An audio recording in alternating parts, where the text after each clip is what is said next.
We're back, and yes, once again, Blasphemi is victorious. We won another Dragon Drive. That's 2 this year.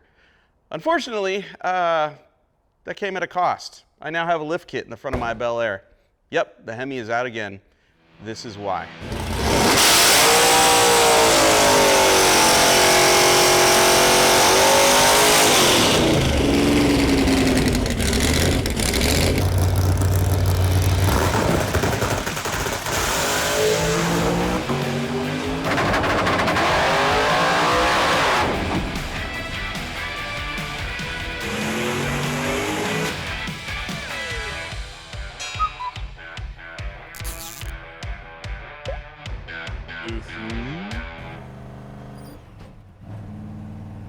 I got 14.3 volts right now. This makes me really happy. Street tune is pretty good right now. We're driving along at about 13.5 to 1 air fuel. We've got 61 pounds of oil pressure right now, 150 degrees of water temp. We just started driving though. I expect the water temp to probably go up to about 170 right now. So a pretty cool day in Georgia. It's like 70 degrees. What I'm gonna watch is my oil pressure. Now I'm not logging oil temperature right now. I don't have a sensor hooked up for that. But I know my oil temp will climb a bunch because my oil pressure is gonna drop. As temperature increases, the viscosity of the oil changes, your pressure drops. And basically when the oil's cold and the engine's idling, I'll have 45 or 50 pounds of oil pressure. But after about 5 or 10 minutes of driving, when I pull up to a stoplight, I'm down to 15. Not the end of the world, but it does bother me a little bit because I've had so many problems with the rocker arms and push rods and rocker arm adjusters in this motor. So I'm taking one last drive to observe my oil pressure at idle after the engine warms up. Then I'm gonna put an oil cooler on this thing in front of the radiator and see what that does for me. See if having that oil cooler helps my oil pressure. I would like to see 25 at idle. That'd make me feel good. And this will be an interesting test. I wish I had a sensor for oil temp.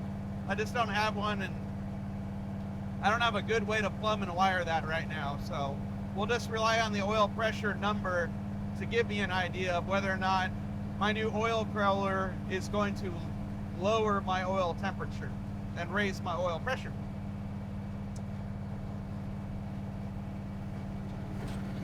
So we're cruising along, 5th gear, 2100 RPM, 152 degrees. It'll probably take a solid 10 miles before this thing gets up to 170. I've got a Delta PAG radiator and brushless fan setup. There's 2, I believe, 16-inch fans on this radiator core. They're really effective. They work great. This thing never really overheats, you know.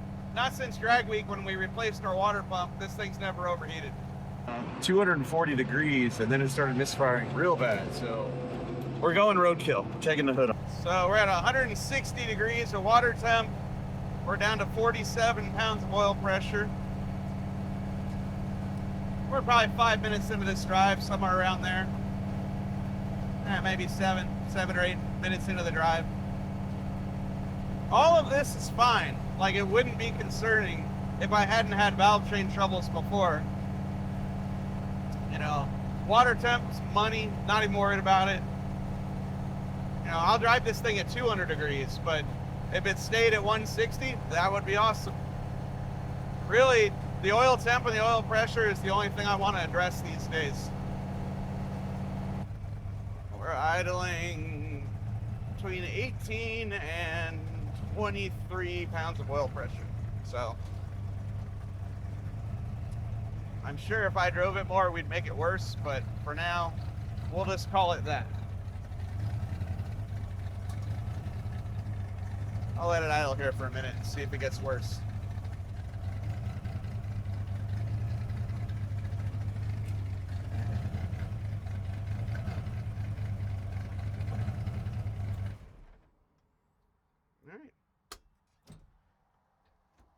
pretty decent test.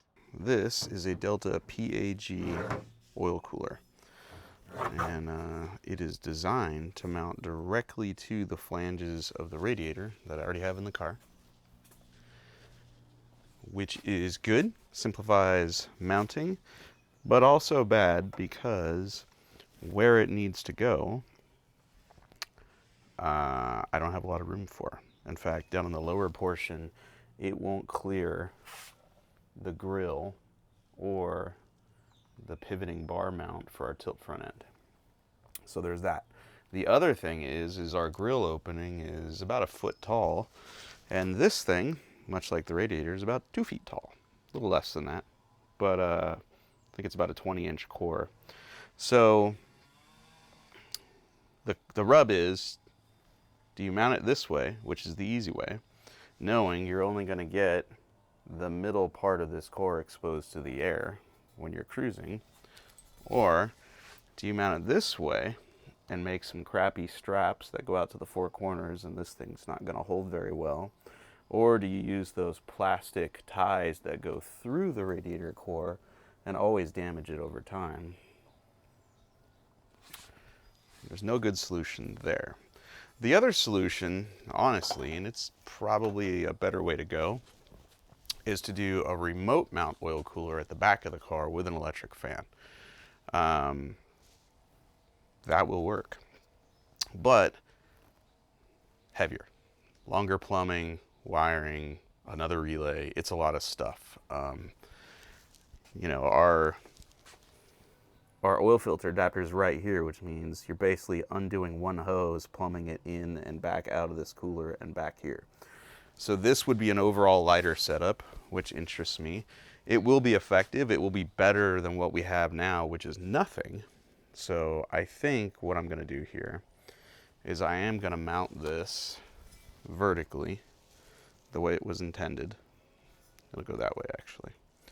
And then what I'm going to do is I'm going to cut the grill recess. The top part clears just fine. The bottom part is the issue. But I'm going to cut the grill recess. I'm going to cut about 3/4 of an inch off of it, remount the grill forward.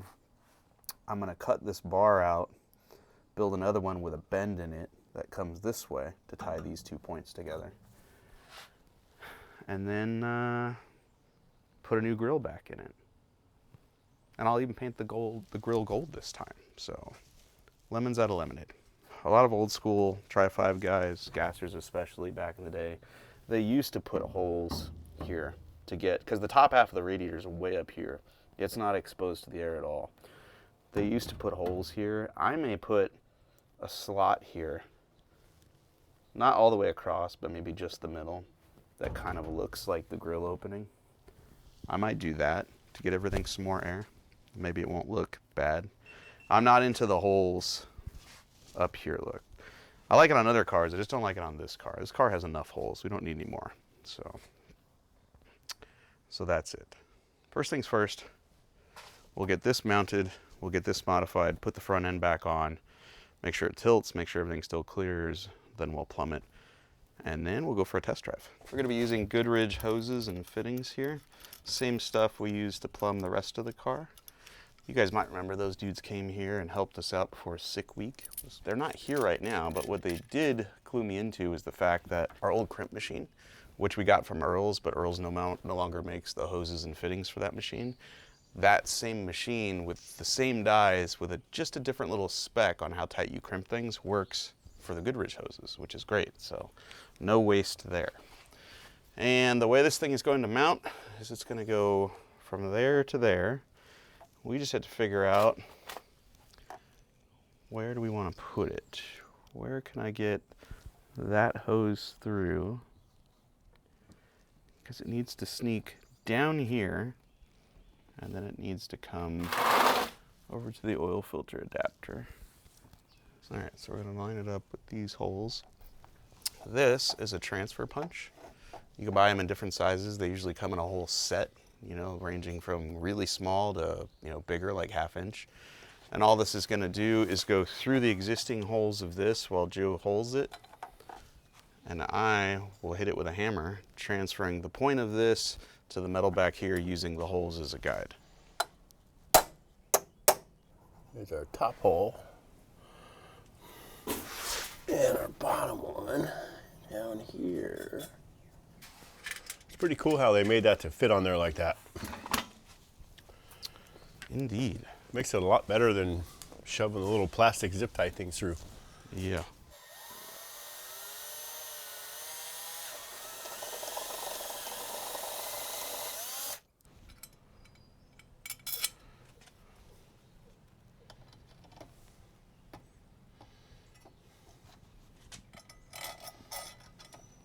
Oh, and FYI, these are labeled as screws, not bolts.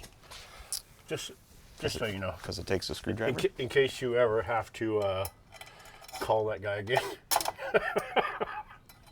My understanding is that a bolt is something that requires two things to tighten it. One on each side, a nut, and then the head of the bolt. And a screw is something that will cut its own threads. You know. Or maybe just use a screwdriver, I don't know. I don't either. Maybe an Allen is a type of screwdriver? Maybe that's the difference. I don't know. Could be. Either way, homeboy at Ace Hardware was like, do you want a bolt or a screw? And I was like, you tell me if it's a screw or a bolt.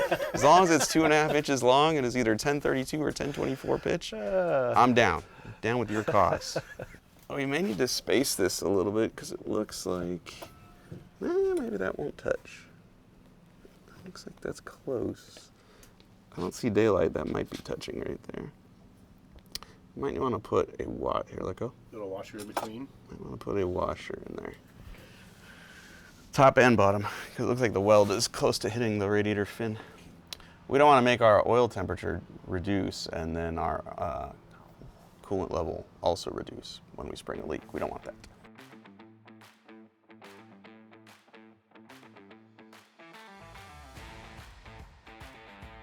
Goodrich Dash 12, even though it says 16, with heat sleeve crimped on both ends.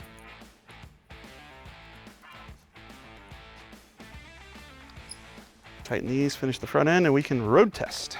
So earlier, Mike cut out our bar that we had going across here, which is kind of the bar that keeps the front end upward when we tilt it forward. It's what stops it from going over. We are now cutting this much out of the grill to give us clearance for the oil cooler.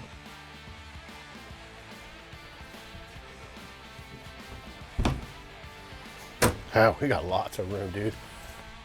The bar is made. We're about to weld it in place. Before we do that, I want to protect everything around here. So I'm going to cover everything, not with a moving blanket, but a dragon blanket. And this is a fire-resistant welding blanket that you can get from wirecare.com. And we're just going to drape it over the front of the radiator to keep sparks and stuff from hitting the core of our brand new parts. All right, so let's tilt it up and see if it clears. Oh, dude, you don't even see the bar. Look at that. Beautiful. And I don't think we need to cut the frame worm now. Cool. Welcome to Hustler's Powder Coating. Neighbors are gonna be stoked. You know what else? What? The car's lighter now, Yeah, because we cut that flange off and the grill is a little smaller. just a little bit smaller. It's an upgrade. Just in time for the breeze to show up. All right, Picasso. We finally get our gold grill again.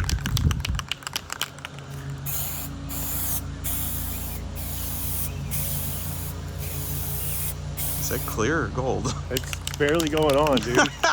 It's all blowing through it. Oh, there we go. All right. Check it out, everybody. Here's the old grill. This is how thick the material was we cut out of the flange. And that gave us clearance to rear mount the engine oil cooler behind the grill. And we made a new grill, painted it gold. Once again, the gold grill is back, and this all fits perfectly. And if you're asking yourselves, or us, why didn't we mount this sideways to give it better coverage? Well, the reason we didn't do that is because it was designed to mount vertically on this radiator. If we mounted it sideways, we would have had to use those 4 basically pushed together zip tie plastic things that go through radiators. And long term, those always do damage. So I don't like using them in something like this that's gonna wheelie and shake that up and down. So yeah, there we go.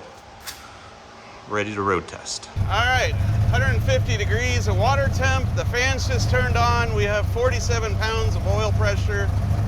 Now, the last time we drove this, after about 15 minutes, at about 170 degrees of water temp, we'd have 15 to 20 pounds of oil pressure. Let's see if this improves.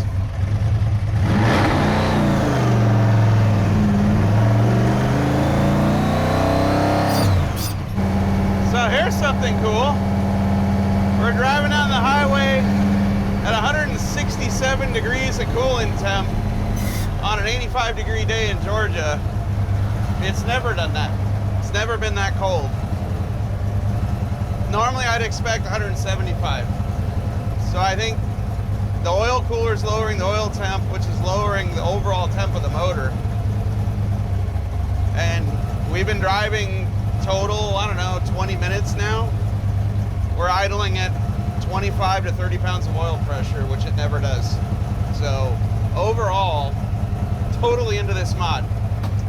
Thank you, Good Delta. improvement. Yeah, thank you, Delta PAG, for making a badass oil cooler. Cool. This is the happiest this car's ever been.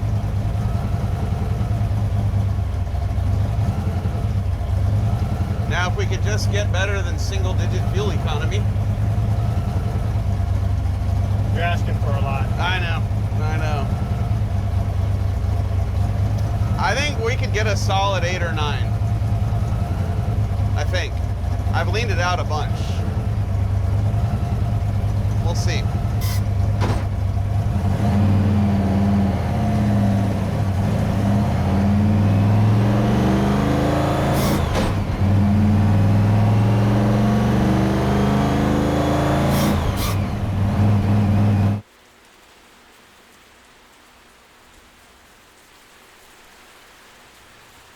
It's pouring outside, which means it's a perfect time to do maintenance, not repairs. Maintenance, people. You seeing a pattern here? I am. We are getting ready for another Sick the Mag event. This one's called Sick on the Green. This is another 2-day drag and drive. This time at the legendary Beach Bend Raceway in Bowling Green, Kentucky. I love this place. Like old school vibe, quarter-mile track. It's got covered grandstands, a wooden roller coaster. Before we go to that, we have done a ton of street miles and test driving on the car. It's very happy. And we've discovered a couple of things. Even without the trailer on the street in 5th and 6th gear, the clutch wants to slip. So we're gonna make a minor adjustment there. The other thing we're doing is pulling the valve train apart because it's been really, really reliable. So of course I'm taking it apart. But the reason I'm taking it apart is, if you remember at Drag Week last year and in our testing, we were breaking rocker arm adjusters. And at Drag Week, we had a rocker arm axle fall out and the wheel pop off. Okay. All right. Give her a pull. All right, well, let's do shims Keep them right shims. there. I got them. Okay. Yeah, no bueno. All right. So make sure that looks the same. Yeah, that's them. Yeah, now that it's apart, it looks the same. Yeah. These are Indy rocker arms, same ones we ran the last time, except Indy has changed the design of the rocker arm. If you look at these intake rockers, they're flared right here, right? So it can't go that way. On this side, it looks like the flare is gone and the whole thing's ready to fall apart. That's not true. It's actually splined now. The old rocker arm is flared on both sides. It's called staking. It's staked there. It's staked there. Well, sometimes if you don't do the stake just right, or I guess over time, they can just push out, fall apart, which is what happened to us. Before Sick Week this year, we were able to buy almost a full set of revised rocker arms, but not all. So we have been running with 12 of the revised ones and 4 or 6, I forget, of the not revised ones, the old ones. So today we're changing the last few that are of the old design. And when we change them, one of the things we have to do, and I think this has been a key to our success this year, is Not only did we have problems with the axles popping out of some of these, but the adjusters kept breaking. So I no longer trust the adjusters that come with these rocker arms, and we just throw them out as soon as we get them. We don't even use them anymore. And we have beefier ones from Manton that are probably made out of a better material. I think it's called unobtainium. I don't know. I'm not a scientist sometimes. So we just change them out. They're beefier. The ball, the area where the ball meets the threaded part is beefier. We haven't broken a single one since changing them. So we'll put new adjusters in here, swap out the rockers that are the old design, put it back together, adjust our clutch one more time, throw it in the box, and then head to Bowling Green for fun.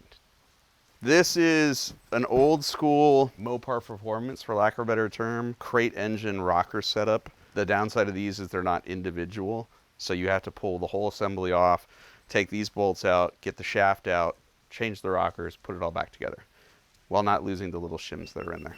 What's up? I gotta stop the video real quick, because here's the thing. If you haven't guessed by now, Blasphemi is super reliable, and I feel so good about this car now that I think it's time to exercise the demons. I have, probably unbeknownst to you guys, collected nearly everything I've broken since about 2017. I'm talking pistons, rods, transmission parts. Like, I haven't thrown much of it away. I've given some of it away, but not much. In this box and on this table are approximately 15 or 18 Hemi pistons that are caved in, dented from valves, broken, I mean, you name it. Like, I have the parts here. So here's what I want to do. I'm bringing back an old favorite, my Blasphemi shirt, which is the engine. And I got to admit, I stopped putting this shirt out for a little while because the motor wasn't all that reliable. Well, thanks to Harrell Engine and Dyno, the motor is reliable. So I'm getting rid of all the bad juju. All of these parts could be yours. If you go to fsmgarage.com right now and buy something, or buy nothing, I don't care. You can mail in a postcard. There's details on how to enter this contest without spending a dime. But if you buy stickers, you get more entries. You buy a shirt, you get more entries. A hat, hoodie, even more entries. And you could end up with a autographed paperweight. You know, what might look good on the coffee table. The wife, I'm sure, would be excited about it. You ever wondered what a T56 Magnum transmission looks like when you dead hook the tire and break it in half? You could find out in real time. This could be at your house. I have blower belts, I have transmission parts, I have broken Hemi parts galore, and 50 people are gonna win something. Either an autographed FSM hat or whatever you see on this table here. It's gonna be pretty rad. And don't forget, support the cause, buy the Blasphemi shirt. I appreciate it. We made it. Look, there's a roller coaster, a water park, and a whole lot of trailers waiting to get in this place for Test and Tune, which starts at noon, I believe. And for once in our lives, we're kind of early. Just strange. Feels good though. And kind of ready to go. Yeah. All we had to do is put spark plugs in it, top off the fuel, arm the parachute, put the tune in it. Just ready to go. Send it. Yes. And tire pressure this time. Yeah, and maybe adjust the tires. Just because it's kind of fun when you do that. Car goes straight. It's a good deal. Hey, so I got a question for you. What's up, ugly? How long did it take you to drive here? Sort of you, because we're faster than you. Well, I'm just wondering because it's kind of a drive to be first loser. He said he's on his way up there to interview second place. We're going to turn the camera around. So how's the car running? Just knocked 2/10 off the PB. What was that, last Friday? Yeah, Friday. So. And how'd you do that? By shifting like a man finally? Shifting like a man. Yeah. No clutch on that deal there. Just put to the floor and start ripping. So nice. I was really surprised at how well it worked. So as long as we can do it consistently out here, it'd be great. So yeah, once Mike started doing it, it seemed to. It's just. He always used to lift off the gas, right? Yeah, he would lift or blip it. Sometimes he'd touch the clutch. Okay. It's something different every time. Yeah, there's a lot of stuff going on in there. So yeah, I just try to tell myself like, just don't do it. I actually trust in the process. Well, for me, it was actually easier to not use the clutch than it was for me to keep my foot on the floor, like just do wide open throttle shit. Yeah. That seems completely backwards in my head, but I know, right? But hey, it worked out good. Just keep it pegged and pull. Just pull, start pulling pressure on it and run it to the limiter.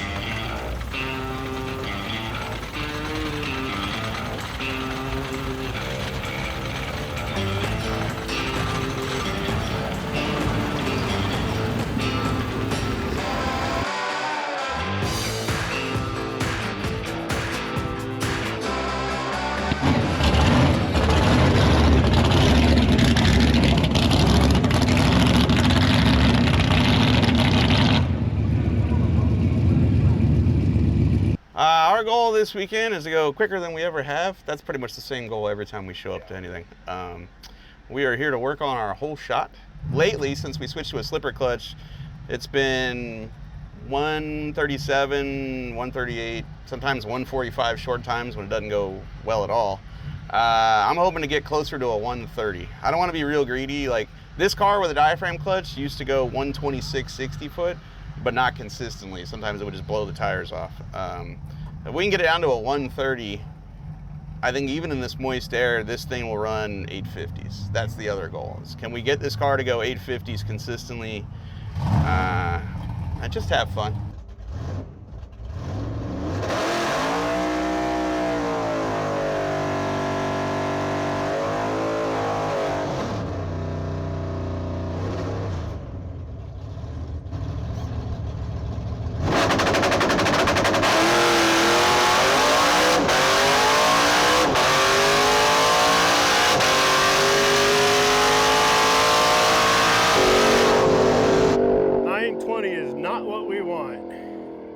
That's way off. It sounded like it really slipped bad through there. I don't know what it was. That wasn't what we were looking for. Way down, way down. All these little gangster guys. $10,000 for that class. Lots of money. Oh, that's weird. Felt like it laid over. That sounded super lazy at the hit. The whole thing was lazy. I don't know what happened. We left a little like oil water mixture on the track. Oh yeah? Yeah, so I got to take a look. See, the puke tank I just drained, so I can't think of being full, but I can smell like what I would say was the puke tank. Well, that was our culprit for what we left on the track. It looks like, I don't know, maybe it got full when we were working on the heads or whatever, and got a little water in there, but yeah. There's our culprit, which is a good thing. We can fix that, no problem. Since we put this car back together with this engine combo, we went to Sick Week in Florida in January, great air, you know. Probably didn't get over 75 degrees the whole time we were there, and it was very cool, very dry air, good for making horsepower. When we tested, same deal, it was very cool. Even when we went to Sick at the Rock, I was in a hoodie most of the time. It was very cool. Now all of a sudden we're in a humid environment, and everything we've been doing to get this car to leave the starting line, i.e. taking a whole lot of horsepower away from it by reducing the amount of ignition timing advance, that is now backfiring. So this is top of first gear, top of second gear, top of third gear, there's high gear. Everything looks fine, except this is the car sitting on the two-step, that's our engine RPM. And then this is our engine RPM when I let the clutch out, and it's going roar, roar, roar, and then all of a sudden it takes off, right?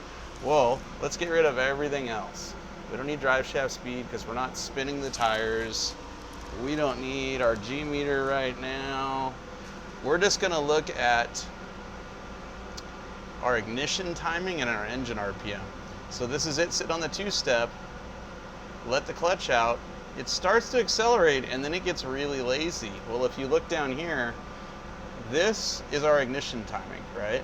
And this right here, if you look at the number, the engine has 11 degrees of timing in it. That's crazy. We're pulling 12 degrees of timing during the whole shot, trying to keep it from blowing the tires off. That's not our problem anymore. I think the fact that we only have 12 degrees of timing in it is why the engine is so lazy here.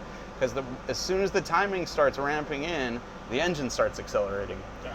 So I think the other thing is, you know, we're talking about how the air is not as good here. If you look at our manifold air temp, this is it right here. At the beginning of the run, we're on the two-step. We have 192 degrees of air temp going into the motor. It cools off a little bit in first gear because the E85 fuel we run knocks it down to 155, but then it just starts climbing. And basically, we have 40 more degrees of manifold air temp than we had at our last event we ran. We were just talking about that. We're making less power than we were, and we're making not a lot of power because we don't have any timing in the motor. Even when you go all the way over to, let's put it in high gear, right? Let's see, out the back, fourth gear, all the load. Here we go. We only have 23 degrees of ignition timing advance in this Hemi running on E85, and we're only running 12 pounds of boost right now. So I say we'll make some baby steps. We'll put 1 more degree of timing back in it during the whole shot. We'll shorten that timing ramp where we're ramping the timing in, and let's be greedy, even out back. 4th gear, let's put another degree of timing in it. I bet it's gonna respond. Absolutely believe that. I bet we could even go more, but yeah. We could. Well, we'll make baby steps. So here's the video of it leaving the line. And I'll give it to you real time. You can just hear how lazy it is. Right, and so now we'll go frame by frame, and you can watch the tire doesn't spin. The car just goes. So we're not in danger of this thing smoking the tires, I don't think. Like, you see the Mickey Thompson logo? Watch the car squat, and it just goes. So we're not blowing the tires off. I think we have a lot of room to stick some more horsepower in this thing during the whole shot. Yeah, we were lucky to get like half a tire rotation of spin, and then it left. Yeah. So we'll make a new tune. Probably do it ourselves because Pete's not here. And if I don't fat finger the keyboard, we should go a little faster. We're in trouble. I'll wear my sunglasses when I do it. Don't worry about it, dude. It'll be fine. It'll be fine. All right. Well, so what about the 1-2 we were talking about last night that Pete sent us? Is that not kind of what we want to do? So you let the clutch out at 0 seconds. It's pulling 12 degrees of timing for 3/4 of a second almost, and then it ramps it back into 23 degrees. This is what we just ran. For a second and a half. Yeah, so what I propose running is we'll pull just 11 degrees, and we'll only pull it for half a second, not 3/4 of a second. Okay. And then we'll ramp it into a second and a half. And the car should accelerate better. Pete did give me another tune to Sick at the Rock that we never got a chance to run, and it is this one. This one, we're still pulling 12, but instead of tapering it for a second and a half, I shift into second gear at a second and a half. Instead of tapering it all the way to there, it's all in by 1 second.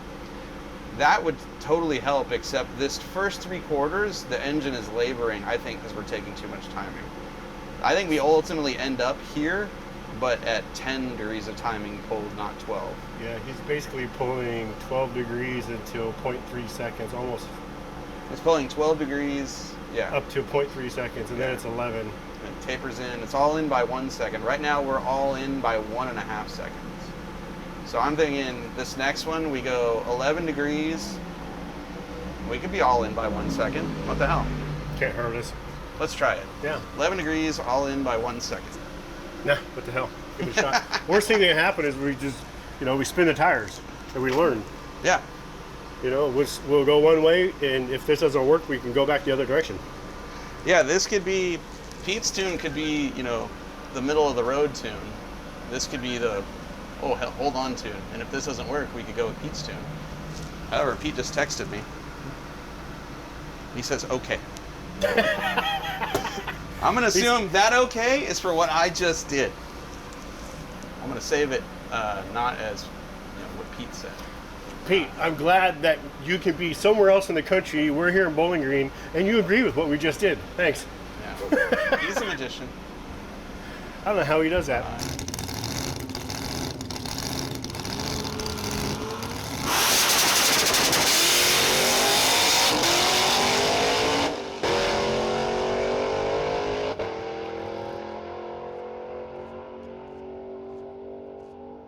That's better. Better. Oh man, that is the hardest this car has left in a while. And if I had remembered to shift from, I think 2.3, that'd have been a pretty good pass. Car left a lot better. You could see it spun the tire off the line. It looked like it left a lot better. I'm not sure, we'll have to check him, but I think he foobarred his 1-2 shift a little bit.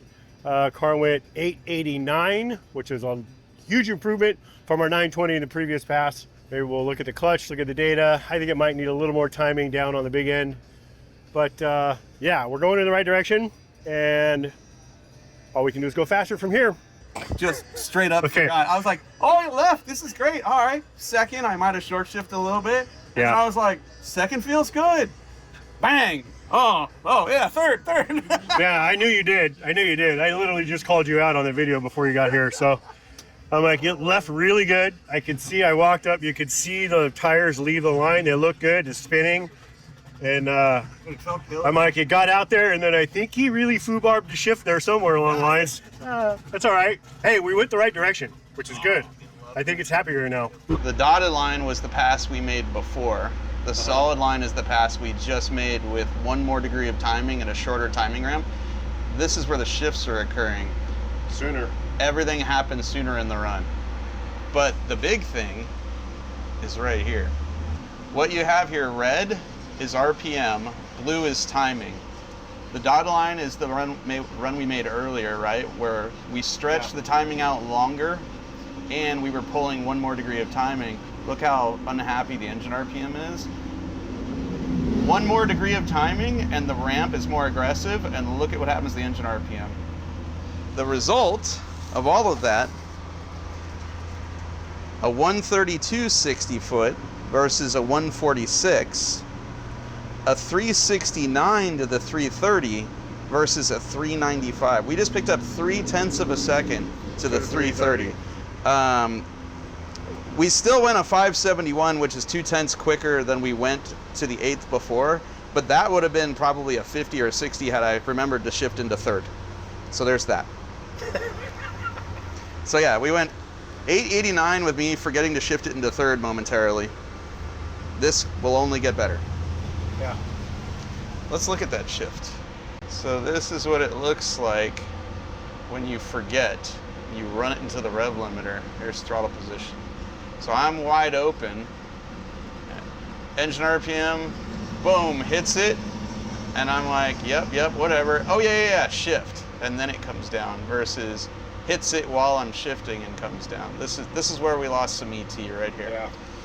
What does our clutch look like in first gear? What's our clutch graph look like? Good idea. Let's look at that. It's climbing up and locking up way sooner. It used to lock up right here. Now it's locking up right here. Nice. This is the wheel speed sensor, so it's not spinning. This is our input shaft, which is going up and meeting. When it meets the engine RPM, that's when you know the clutch is fully locked up. Right. And so it's slipping through here, which is what we want. We want the car to move. We don't want the tires to spin. We want this to slip in here, and then eventually we want it to lock up. Realistically, on a hot day, if we can run a 132 60 foot and we can get our 8th mile down to a 550, we can get this down to like a 560 or an 860 or an 850. And at that point, you can't go any quicker in my car with my roll cage because I don't have enough safety equipment. You'd have to build a funny car cage for this car, which I'm not gonna do. So we are real close to getting this thing where we ultimately want to be, which is running an 850 or an 860 in crap air conditions anywhere in the country. I feel like if you could do that every day at a drag and drive, like let's say you went to drag week, right?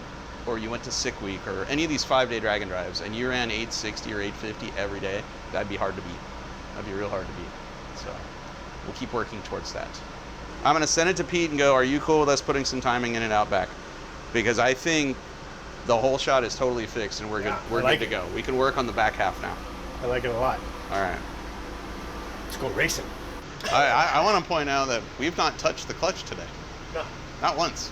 No. No. Not going to either. I don't think we need to. 132 60 foot, we'll get it done.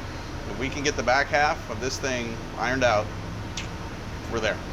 We're making changes to the car, and the car is reacting the way it's supposed to react. Yeah. It's not going out and we're just going, no, what the hell, what do we do now? Yeah. You know? And for clarification, everybody, let me show you why, and it is so silly, the reason why. At Rockingham, actually before Rockingham, I discovered something. I was laying in bed at night, and I was like, I wonder if all of our problems with the clutch not slipping and slipping, or, you know, you go to sick week, it doesn't slip at all, everywhere else is slipping too much. All of those problems began when we had a clutch switch. This is the line right here. That's 100% foot on the floor, clutch pedal all the way in, and this is the rate at which I'm releasing the pedal, which is fast, right? When it crosses here is when the two-step turns off. Well, all of our problems at Sick Week were related to, I let the clutch out and the engine RPM immediately went up before the clutch would grab. And as soon as I went, oh, I need this closer to this, as soon as we figured that out, which happened, I gotta be honest, I was lying in bed one night when that occurred to me. I was laying in bed going, I wonder if the whole problem is I'm letting out the clutch, and before the clutch can even grab, the engine RPM is going through the roof and we're blowing the tires off. As soon as we made that small change, which is literally just a couple of beep boops on the keyboard, all of a sudden the clutch slips, the car leaves straight, all is right with the world. And now we're just sitting here going, little turn here, take some wedge out there. We start winning some races, you know? Like Cole Trickle. And taking some of Tom's money, I like it. Thank you, Tom. I don't look at it as Tom's money as much as I look at it as Tom's money. I just want another big check. Yeah, like even if the check was meaningless, I just like the big check thing. Because you always see that on TV, right? Like I've seen forever, surf contests, skate contests, drag racing.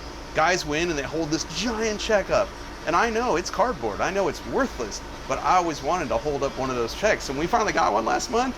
I got greedy. I'm like, I'd like to have another one. I'd like 2 orange checks side by side. Well, let's be real here. We weren't supposed to keep that check. That one check was supposed to be a picture for everybody. We were like, nope, yeah. We're running away with it. You're right. There was one orange check.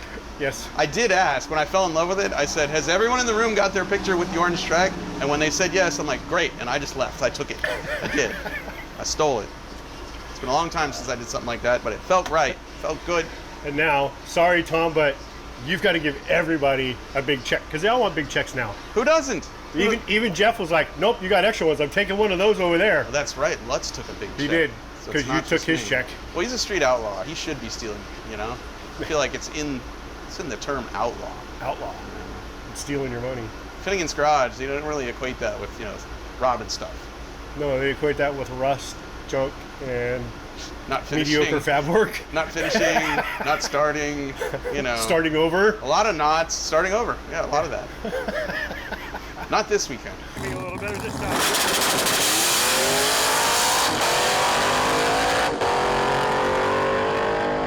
No quarter mile time. 563 to the 8th. No quarter mile clocks. I know. But we got to pack to shoot for nothing. That's a good lick though.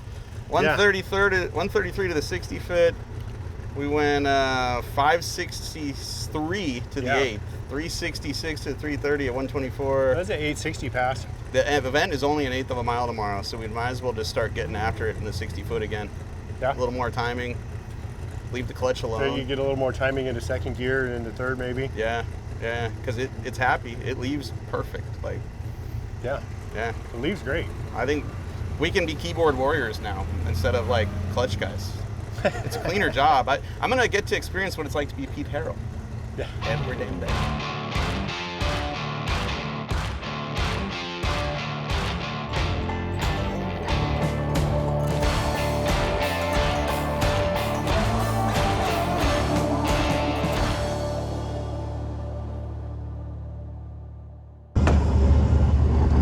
Oh, look at that. We got sunshine and clouds, but we don't have moisture right now, which is good. They are drying up the track right now. They just called cars to the staging lane. These are street cars that are on a radial tire. We have a street car on a slick tire, so we won't be going yet. We'll be going after these guys. But these legends are about to go see how fast they can go down Beach Bend Raceway's drag strip, and then they got to go make a cruise to 3 checkpoints. I don't know what the checkpoints are or where they're going, but we all got to do that here. So it's Saturday. The event really starts now. Yesterday was testing tune. Today it means something. We got to make 2 passes at least today, 2 more tomorrow, turn in 3 time slips, they average those. Lowest average wins some stuff. That's a good sign. Okay, so it's rained off and on all morning. The track crew kick butt. Track is dry, cars are going down. I've seen a car already go 530s, so that bodes well for us. Track is probably good. We got to run twice today. We got to turn in at least 1 slip today to establish our average and to get the map for our route. We can't take the drive until we turn in 1 slip. So a little bit of chess there. Like, you can run 2, maybe 3 times today. One of those slips has to be turned in to start establishing your average, and then you got to do it again tomorrow. So we've turned the wick up on this. We're gonna go run, only to 1/8 of a mile, because that's the class we're in. But if it goes well, we'll get back in line and go again. And I don't know if we'll turn in both slips or just one of these, but we need 1 good run today to turn in 1 slip so we can do the drive today and get that out of the way. Yeah, they're pulling them off. Oh, because it's sprinkling? Oh yeah, it's hitting my windshield. Yeah. That is a bummer. It's a bunch of dark clouds off in the horizon there over the top end of the track. It's sprinkling on the windshield of my car in the staging lanes. We're gonna be here a while, because even if it stops right this very moment, they have to go back and blow the track off again. And if it rains too much, the water is gonna get into my car and leak out on the track while I'm driving, which is dangerous. We don't want that. So if it starts raining real bad, we'll turn around and go back to the pit.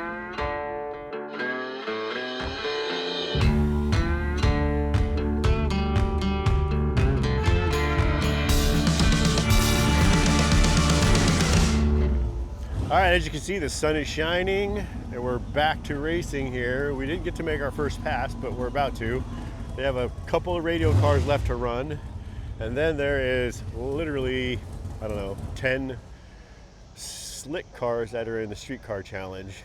Everybody else out here are on radials, not us.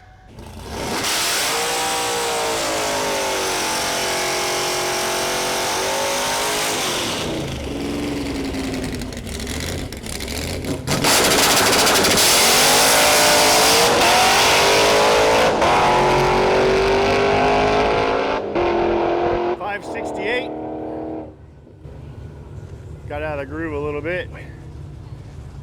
You can see it drives off to the left there. But we'll take that. That's kind of a repeat of yesterday.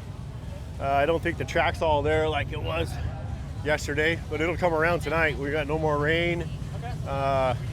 Should be good. All right. What do we run? 8th mile. We win a 568 to the 8th with a 136 60 foot. So our 60 foot slowed down a little bit, maybe because we're spinning the tire now. I don't know. Let's go look at the data. It might have spun the tires either because the track isn't outstanding right now because it's hot out, or maybe it spun the tires because we put even more timing in it this time. The computer will school us, only if we're smart enough to discern the answers from the data that's available.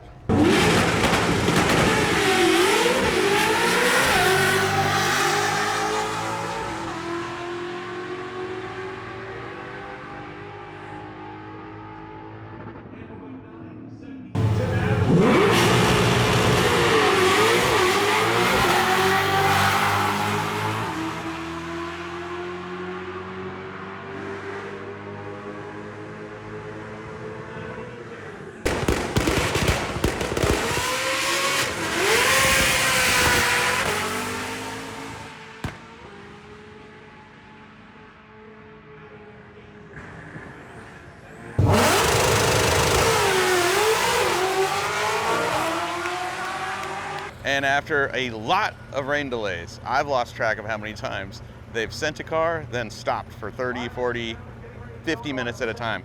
But they have cleaned the track once again, and we are ready to go. The sun's going down, the air is getting better. We should be making a little more horsepower. Our last pass, we spun the tires a little bit. Not entirely sure why. So there's that to consider. We also slipped the clutch in 2nd and 3rd gear, which we haven't really had that problem this weekend.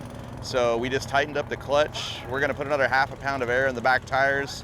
because when we watched the video of the car leaving, it's smashing the tire pretty good, wadding it up, and then spinning forward. So we put a little more air in the tires. We left the tune the same, and we're gonna go out there and see if we can't make a little bit better pass than our 563 we made 3 hours ago. It was a while ago. When we were while, in. yeah. Yeah, this might be a long night. Like if we get a third lick, it might not be till 10 o'clock at night tonight. We should have been done like a while ago. I've had a good time though. I've had ice cream. I've watched, you know, a handful of cars go every now and again when it wasn't raining. But it is beautiful out right now. There are almost no clouds, and I believe that's all the moisture we're getting for the rest of the weekend. So it's game on now.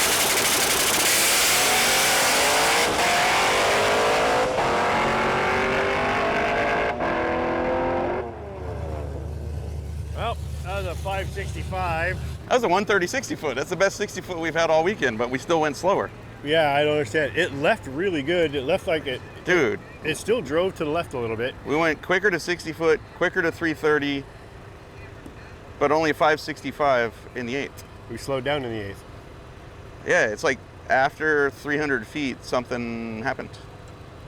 I have to look at the tune. Maybe Don't have the beans to get there. It left really good. It still drove to the left a little bit. Oh, I think I know what it is. I clicked it into 4th. It went so good. Oh, that we're not geared for the 8th. And before the cone, I had to shift. That's what it was. Yeah. That's on paper the best pass we've made this whole year in this car. And because everything happened sooner and more efficiently, I had to shift before the 8th. That'll explain why we went a little slower to the 8th that time. Because we crushed it. Like 130 60 foot, we've not done that in years. Since 2019 probably. Like A little more, we'll get into the 120 range, buddy. dude. That's what I'm talking about. See, in seat of the pants, I didn't think it was very good. I was like, it might have spun a little. Well, so for me, all I saw was the 65, and I'm like, it slowed down. I don't know. Maybe it spun the tire. Maybe you know, it's like I could see it drove to the left, just not as bad. Just barely drove to the left a little, but dude, I can't hear when I got cars doing burnouts. Yeah. And you're going down the track, I can't hear the car shift. If they would have let us go a quarter of a mile, 50. yeah. Maybe, I don't know. Like on paper, a 565 is not a good pass, but For this car, though, we're in the next gear so early in the run that we would have had a long time to pull out the back. Like it would have gone. dude, well, that's the thing. You know, this car pulls hard on the big end, Yeah. and it makes up a lot of time down there. Yeah. Wow. Okay. All right. I'm not bumped. Let's look at data and see if we can't put this in the 20s. All right. Hey, you know what it was, right? The wing. All right, so We needed all that arrow. I made an aerodynamic change to the car before this round, and I thought it was very important that this get done. He made an executive decision. Yeah, I didn't even tell Mike about it. I just went ahead and did it because I knew it would help. And so it's kind of top secret. I'll let you guys know. There's a little friend here named Jimmy that kind of helped us out on this deal. But here, let me show you our top secret weapon here. You know, you see that right there, folks, is a carbon fiber wing. That's all the downforce we needed to keep the tires planted and hooked up. And yeah, get yourself a mini wing. You'll be hauling butt too.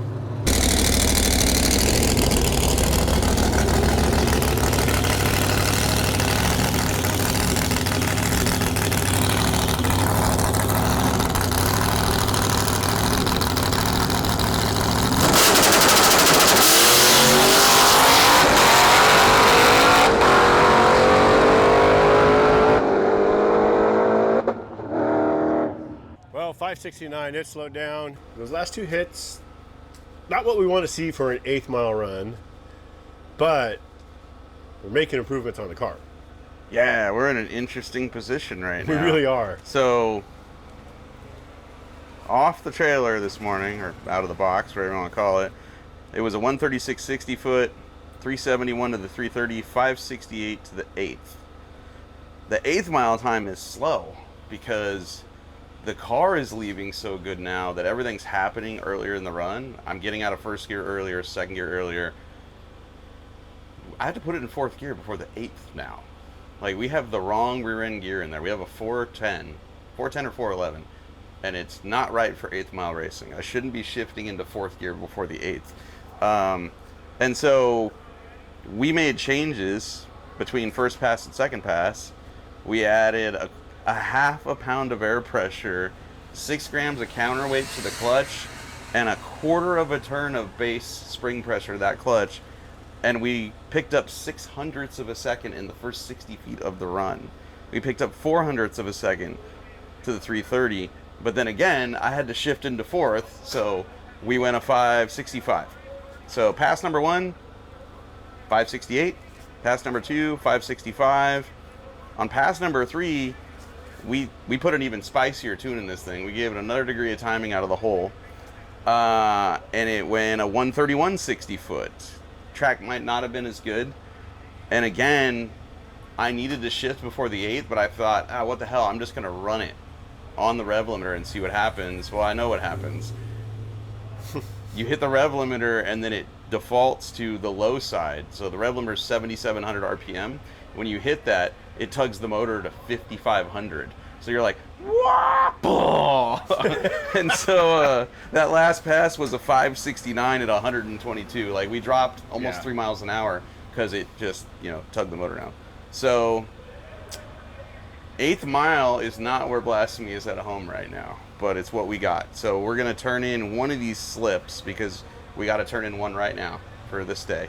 And then tomorrow we have to turn in another one, and they'll average those 2. They average 2 or 3? Is it 3 passes or 2? 3. 3 passes. We have to turn in 3 times. We got to turn in 1 today, 2 more tomorrow.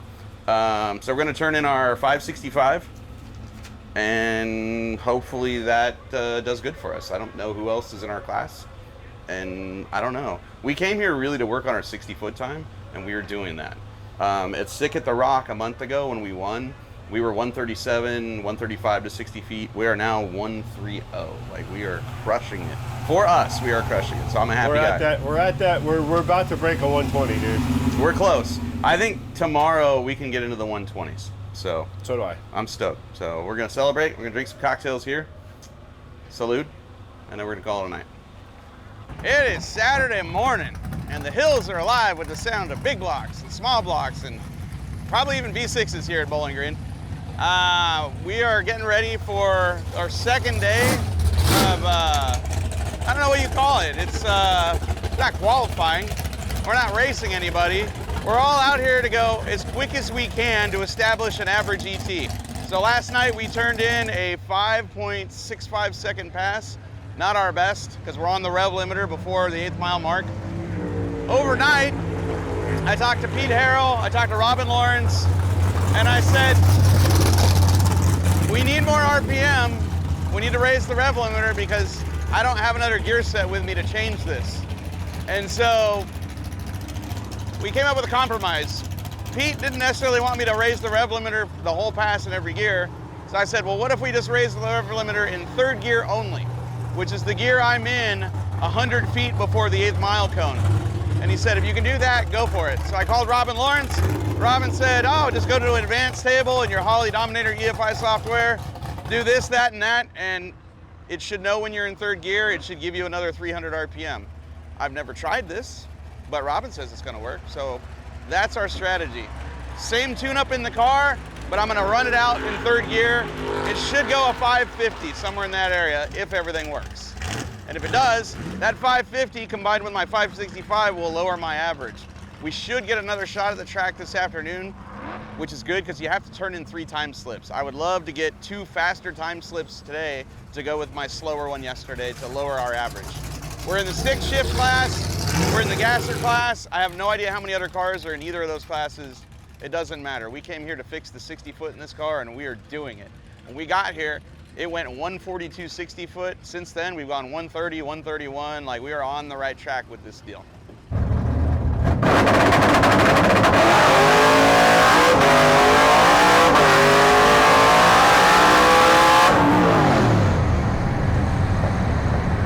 Wow, 551 at 127. We just picked up, oh my God, almost 0.2 of a second.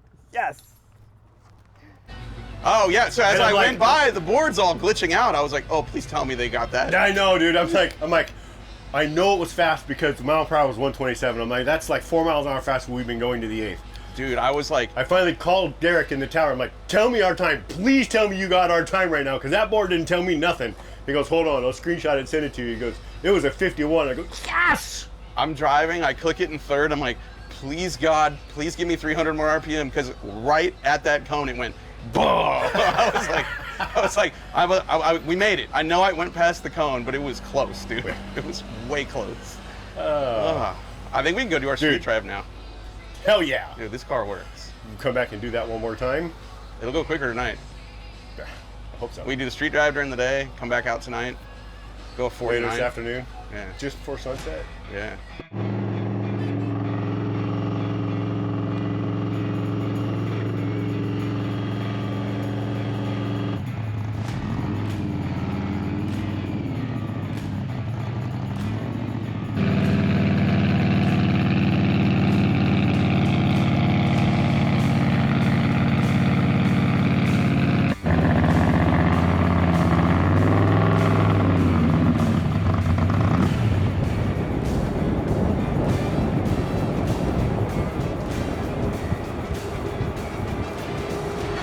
We're having a good day. We made all the checkpoints, did the world's shortest route for a drag and drive, I think. I don't know what the miles were, but it felt like maybe 20. But somehow in that 20 miles, we had barbecue, we had ice cream, we saw a Corvette museum, a train museum. We laughed, we cried. It was outstanding. Now we're back at Bowling Green. I just put a little spicier tune-up in it because the air is worse, it is hotter, and I'd like to run another 550 or a 549. Then that means we could turn in a 549, a 551, and a mediocre 565. That'll be our average, we'll be done, and then we can go, water slides right over there. All right, let's go party. Let's go party.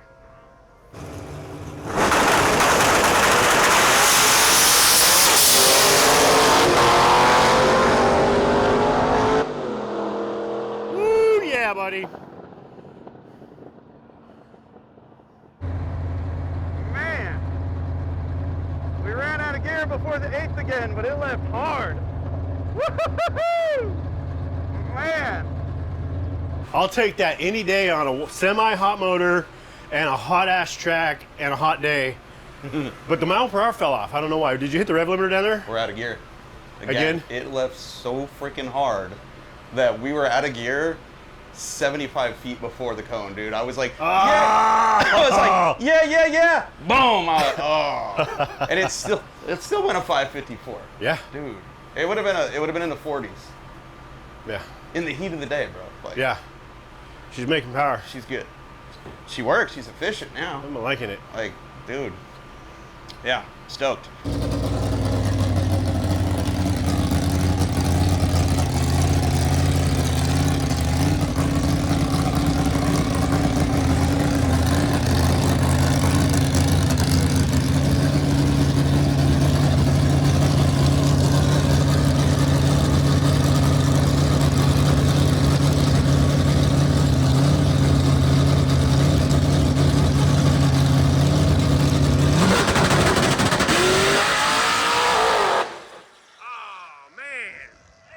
Hit a safety?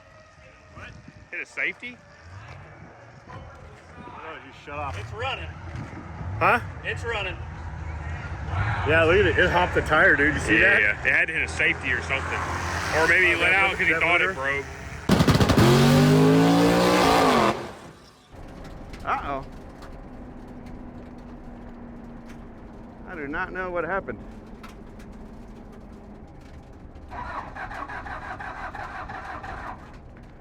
Uh-oh.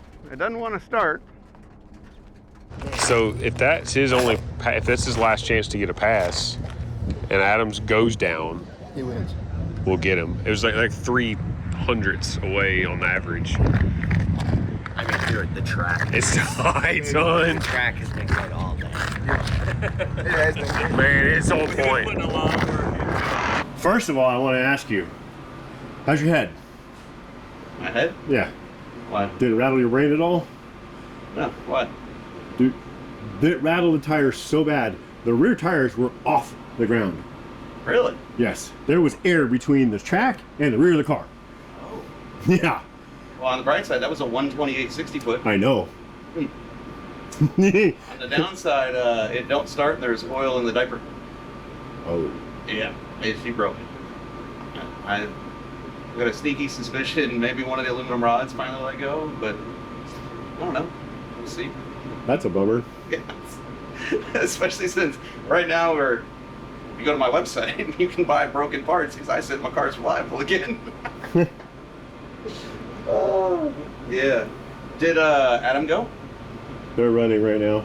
Let's go watch Adam, because if he doesn't go any quicker, I think we win. If he goes quicker, I think we lose. All right, so these are possibly celebration beers, more likely not. I just went up there to make another hit. It was on one. That was a 128 60-foot, and on the way up, went to grab second gear, it would not go. And I was like, huh, that's weird. And on the way down, the motor shut off. I pulled over, got out of the car, looked at the engine diaper, saw oil. Pretty sure I saw a dent in the oil pan. I'm like, I think one of our aluminum rods, they've been in there a while, a couple years I think one of them let go. We are currently 100th ahead of Adam Buntley if he turns in the time slips he has right now, but he's in line to go. And if he turns it up and goes quicker, then we lose. So let's go watch Adam. Let's root for him while also a little bit rooting against him. You know, I'm 100% rooting against it. I want him to do great, just not so great that we lose. Adam Buntley here is our competition in the stick shift class in the drag and drive here. And we are literally, I think we're ahead of him by 100th right now. Hey, track's really good. You should you should turn it up a lot. I did. A lot. and third gear, just so you know. It's over there. It's back. Okay, I got It's back. You go like this. It's like right in the end. All right. Well, I hope he runs good. But, you know, I want to win. So I'm kind of hoping he misses a shift. I think we're doomed.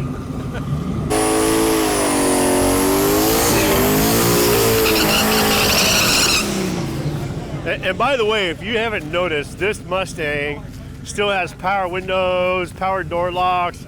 It's got an alarm system on it. It's fully detailed, and it's far from being blasphemy, but this is our competition right now.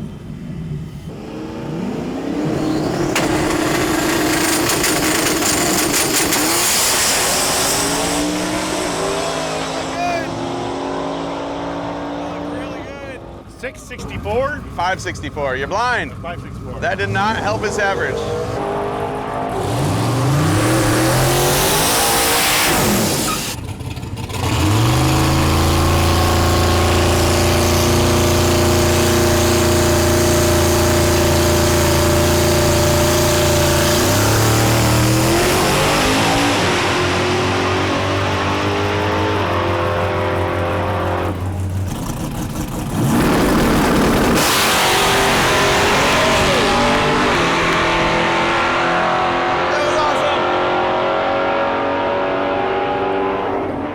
Yo, That was how would awesome. you like to win that car? That was awesome. I would absolutely like to win that car. Dude, wheels up like that, it's just, I'll do that all day long. Can you imagine? I don't care what it runs. Who else is giving a car that wheelies? Yeah.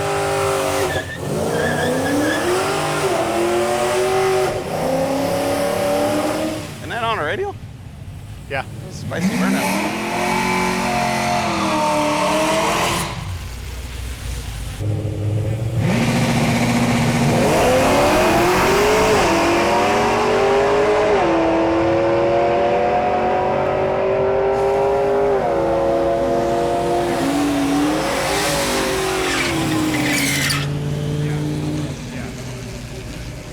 That's That guy's in a Old school. t-shirt. That's what Austin's car was supposed to be. It was like street car like that. That's cool, dude, with the old school welds on it. I like it. That guy's in a t-shirt. You don't even have long sleeves on. Probably runs 8s.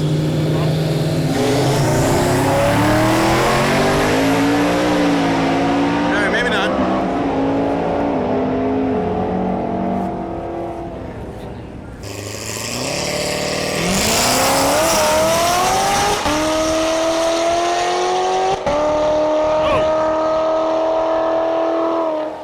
stick shift car. I like it. Good, I like it.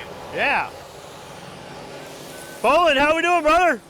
About to be a whole lot richer. Yeah, brother. All right, here we go. We'll do it afterwards. All right, the finals for Little Gangsters, $10,000 cash money. Jimmy Dale, and I don't know the other dude's name, but that's a beautiful car.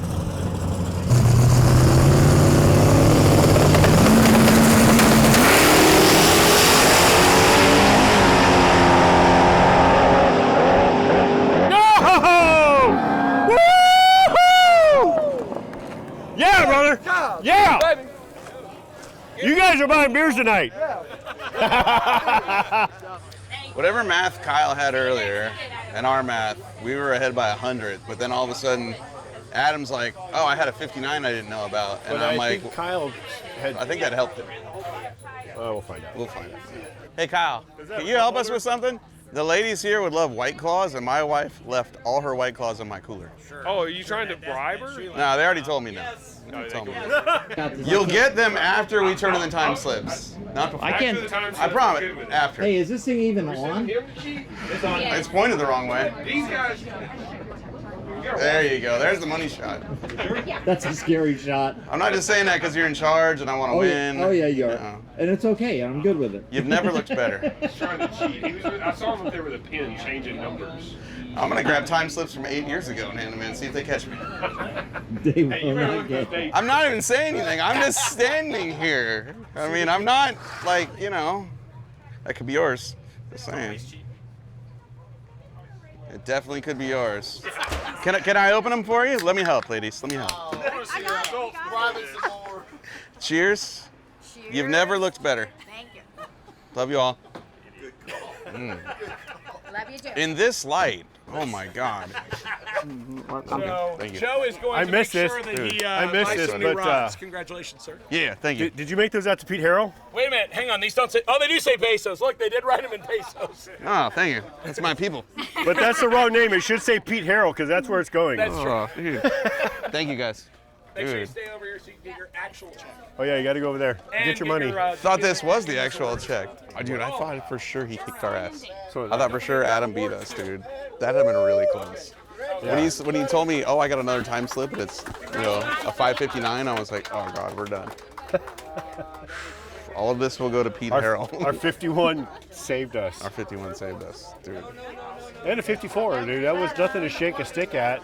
Congratulations. Oh, dude, you too, dude. Congratulations, dude. Badass. All right, Finnegan. that's a wrap. We're out of We here. won. We won, but we lost. we won 2 checks. We won 2 classes. We might have kicked the rods out of Blasphemy's engine. Oh, no, we did. All right, we did. We kicked the rods out of it.